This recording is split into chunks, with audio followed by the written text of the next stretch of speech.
오늘 말씀의 제목은 그 한 사람이 있습니다 입니다. 오늘 본문 말씀은 이것입니다. 서기관 한 사람이 예수님을 찾아왔어요. 그리고 질문합니다. 모든 계명 중에 첫째가 무엇입니까? 여기서 첫째란 우선순위를 묻는 것입니다. 모세오경을 보면 수많은 율법들이 있는데, 하나님의 명령, 하나님의 언약들이 있는데, 그 수많은 계명, 율법, 언약 같은 말이에요. 이 율법들 중에서 제일 중요하고 제일 우선시되는 핵심되는 율법의 계명은 무엇입니까?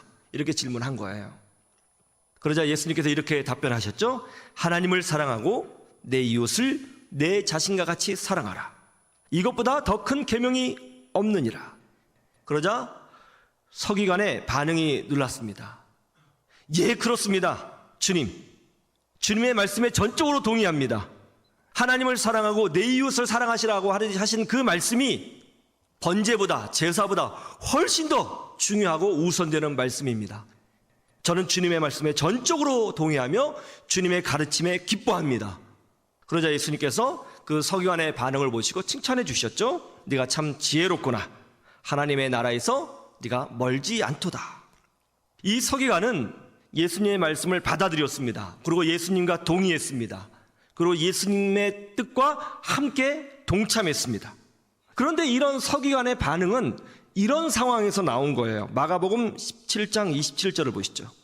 이런 것을 좀 이해하셔야 어떤 상황에서 이 서기관의 반응이 도드라지는지 하는 것을 이해할 수 있습니다.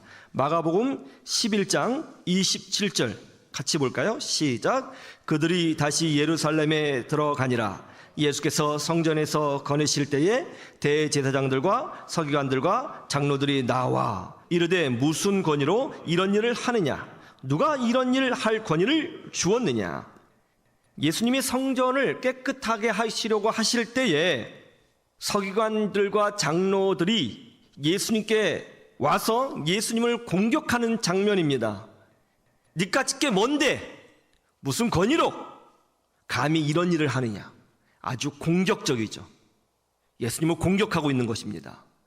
그런데 이렇게 많은 사람들 면전 앞에서 예수님을 공격하고 적대감을 드러내고 예수님을 미워한 사람들은 여기 서기관들과 장로들만이 아니었습니다. 12장 13절을 보세요. 같이 볼까요? 시작. 그들이 예수의 말씀을 채 잡으려 하여 바리새인과 헤롯 땅 중에서 사람을 보내매. 예수님을 공격하기 위해서 바리새인들과 헤롯 땅이 사람들을 보냈다는 것입니다. 이 사람들은 말을 잘하는 사람이었을 거예요. 이 사람들은 나름대로 예수님의 약점을 공략할 수 있다고 여겨지는 사람이었을 것입니다. 이 사람들은 바리새인들과 헤롯 땅은 많은 군중들 앞에서 예수님을 모욕하고 공격하고 망신을 주려고 하고 있습니다. 그런데 예수님을 미워하고 공격한 사람들이 유대 장로들과 바리새인들과 서기관들과 헤롯 땅뿐만이 아니었어요. 18절을 보시죠. 18절 같이 볼까요? 시작. 부활이 없다 하는 사두개인들이 예수께 와서 물어 이르되. 누구죠? 이번에는요? 사두개인들이에요. 사두개인들은요, 바리새인들과 갈등 관계에 있는 종교 집단이었습니다.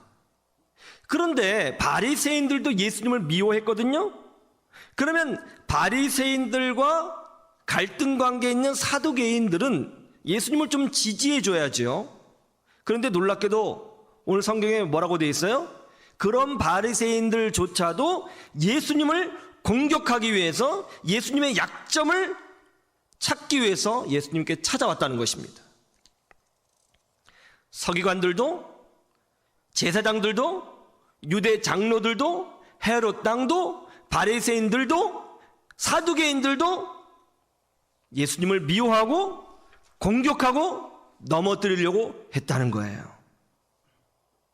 우리 예수님께서 얼마나 외로우셨을까요? 예수님 당시에 나름 성경을 좀 안다 하는 모든 집단이 약속이라도 한 듯이 예수님을 미워하고 공격하고 조롱하고 협박했어요. 우리 주님이 얼마나 힘드셨겠습니까? 그런데 그런 상황에 한 사람이 나타났습니다. 그 사람의 직업은 놀랍게도 서기관이었어요. 이 사람은 예수님께 찾아와 질문합니다. 선생님, 계명 중에 어떤 계명이 가장 중요한 계명입니까? 예수님이 답변해 주셨습니다. 하나님을 사랑하고 내 이웃을 내 몸과 같이 사랑하라. 이 서기관이 예수님께 이런 질문을 한 거는 예수님을 공격하기 위해서 질문한 것이 아닙니다. 진심으로 진리를 찾기 위해서 질문한 거예요. 예수님이 답변해 주시자 이 서기관의 반응이 놀랍죠. 예, 주님, 저는 주님의 말씀에 100% 공감합니다. 주님의 말씀이 맞습니다. 주님의 가르침이 옳습니다. 하나님을 사랑하고 내 이웃을 내 몸과 같이 사랑하라 하신 말씀이 어떤 계명보다 중요한 계명입니다 하면서 많은 사람들이 보는 앞에서 예수님의 가르침을 찬양했다는 것입니다. 모든 사람들이 나를 공격하는 것 같아요. 모든 사람들이 나를 믿지 않는 것 같습니다. 모든 사람들이 나를 밀어내는 것 같습니다.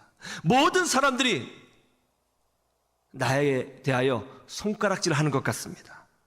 그런데 그런 와중에 나를 믿어주고 나와 함께 해주고 나를 위하여 기도해주고 내 편이 되어주고 내 마음을 이해해주고 나의 힘이 되어주는 사람이 있더라는 것입니다. 더 놀라운 건 뭐냐면 그 사람은 진실한 믿음의 사람이라는 거예요. 사람들이 말합니다. 야, 이 코로나 바이러스가 이렇게 창궐한데 왜 교회는 모여서 예배하느냐? 그러면 우리는 항변합니다. 우리 나름대로 최선을 다하고 있다. 마스크를 쓰고 사회적 거리를 유지하고 방역에 최선을 다하면서 신앙생활을 하고 있다. 그럼에도 불구하고 저들은 고개를 절레절레 흔들면서 우리를 향하여 조롱하고 또는 공격합니다. 그러면 우리는 어떻습니까? 외롭죠. 힘이 듭니다. 오늘 말씀을 통해서 이 코로나 바이러스 시대에 우리에게 향하신 하나님의 위로의 말씀이 무엇인지 깨닫기를 원합니다. 첫째로 우리는 혼자가 아니라는 것입니다.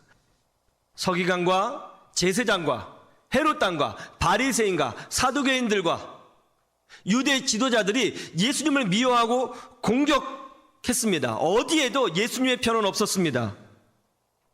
사실 지금 함께하고 있는 제자들도 아직 신앙이 미성숙한 상태예요. 예수님이 고난받으면 예수님 버리고 도망갈 사람들입니다. 정말 예수님이 믿을 만한 사람 없었어요. 우리 주님 외로우셨을 것입니다. 우리도 신앙생활하면 이런 생각이 들 때가 있죠. 나 혼자 믿음 지킨다고 해서 세상이 바뀌겠어? 저 세상 사람들은 자기 마음대로 하고 살잖아. 왜 나만 이런 고난을 받아야 되는 거야? 내가 이렇게 산다고 해서 누가 알아나 주겠어? 이런 생각이 들 때가 있지 않습니까? 그런데 오늘 말씀해 보면 놀라운 게 뭐예요? 나만이 이런 믿음의 길을 가고 있는 것이 아니라는 것이죠. 오늘 예수님 앞에 찾아온 서기관 한 사람, 그 한 사람 같이 나와 같이 믿음을 지키고 어렵고 힘들고 외로워도 중심을 지키면서 하나님을 찬양하는 사람들이 곳곳에 있다라는 것입니다. 이게 우리에게 위로가 되는 거예요. 엘리야 선지자가 이런 생각을 했습니다. 이 나라에서는 하나님을 섬기는 사람은 나밖에 없다. 하나님께 기도했습니다. 하나님, 이 나라의 모든 백성들이 하나님을 배반했습니다. 하나님께 진심으로 기도하고 하나님을 섬기는 사람 나밖에 없는 것 같습니다. 이게 어떻게 된 일입니까? 정말 외롭습니다. 정말 쓸쓸합니다. 하나님 앞에 울면서 기도했어요. 엘리야 선지자인데 우울증에 빠졌어요. 그때 하나님께서 놀라운 것을 보여주셨습니다. 엘리야야, 고개를 들어봐라. 엘리야가 고개를 듭니다. 그때 하나님께 이렇게 말씀하셨죠. 너 혼자가 아니다. 이 나라에는 바알에게 아직 무릎을 꿇지 않은 7,000명의 믿음의 사람들이 있다. 여러분, 우리의 신앙은 혼자가 아닙니다. 우리 혼자 외롭게 믿음 지키고 있는 것 아닙니다. 전 세계 곳곳에, 이 나라 곳곳에 나처럼 믿음을 지키고 신앙을 지키고 진리를 붙들고 믿음대로 살고자 하는 믿음의 사람들을 많이 있고, 또 하나님께서 그런 사람들을 곳곳에 심어 놓으신 줄로 믿습니다. 바라게 무릎 꿇지 않는 사람 7,000명이 있습니다.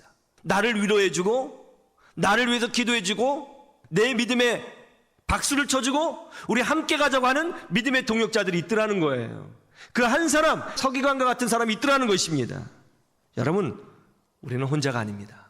믿음의 동지들이 있습니다. 믿음의 동역자들이 있습니다. 하나님께서 예비해 두신 믿음의 사람들이 있는 줄로 믿습니다. 강바울 선교사님이 중국에서 탈북자들을 돕고 중국 선교를 하던 중에 중국 공안에 잡혔습니다. 그리고 15년형을 받게 되었습니다. 정말 막막한 상황이었어요. 아무도 자기를 도와주는 사람이 없었어요. 간절한 마음으로 눈물을 흘리면서 기도하고 있는데 한국 정부에서 어떤 분이 찾아오게 되었습니다. 그러면서 석방에 도움을 주겠다는 거예요. 이게 한국 정부 관계자인데, 그러면서 그분이 귓속말로 그러더라는 거예요. 면회를 할 때, 선교사님, 저도 예수 믿는 사람입니다. 힘내세요. 그러면서 도와주었고 결국 석방되었다는 거예요. 여러분, 그 한 사람, 진리를 붙잡고 사는 사람, 나같이 믿음을 지키는 사람들이 있습니다. 우리는 혼자가 아닙니다. 결국 함께 승리의 찬송을 부르게 될 줄로 믿습니다. 이 믿음으로 승리하시기를 주님의 이름으로 축원합니다.